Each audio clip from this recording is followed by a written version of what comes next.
మంత్రిపై చేసిన వ్యాఖ్యలకు టీడీపీ అధికార ప్రతినిధి సుధాకర్ రెడ్డి పశ్చాత్తాపం వ్యక్తం చేశారు. పొరపాటున కొన్ని ఛానల్స్ లో మంత్రిపై అనుచిత వ్యాఖ్యలు చేశారని అన్నారు. క్రమశిక్షణ కమిటీ ముందు తాను చేసిన వ్యాఖ్యలను వెనక్కి తీసుకున్నట్లు వెల్లడించారు. ఆవేదనతోనే మాట్లాడారని, ఎవరిపైన వ్యక్తిగత కక్ష లేదని స్పష్టం చేశారు. వర్లరామయ్య, పంచుమర్తి అనురాధ, కొరకళ్ల నారాయణ సభ్యులుగా ఉన్న కమిటీ ముందు ఆయన ఇవాళ హాజరయ్యారు. పార్టీలో ఉన్న వ్యక్తిగత విషయానికి రంగులద్ది విపరీత అర్థాలు తీసి ఏదో జరిగిపోతున్నట్టుగా దాన్ని ప్రచారం చేశారు. ఆ పార్టీ ఛానళ్ళు లేదా వాళ్ళ సోషల్ మీడియా వాళ్ళందరూ కూడా దీన్ని వక్రీకరించి లేనిపోనివన్నీ కల్పించి మా మంత్రి గారి మీద దుష్ప్రచారం చేస్తూ లబ్ధి పొందడానికి పనిచేస్తున్నారు.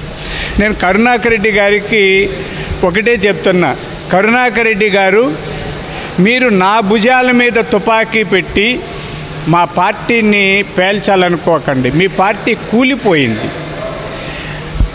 ఈరోజు ఏదో మీ పార్టీలో మీ పత్రికలో సుధాకర్ రెడ్డి గారి మీద ఈ వేటు కాటు పోటు ఇట్లాంటివి అవసరం లే. ఎవరు ఇక్కడ వేటు లేదు, కాటు లేదు. మా అంతర్గత వ్యవహారాలను చర్చించుకున్నాం.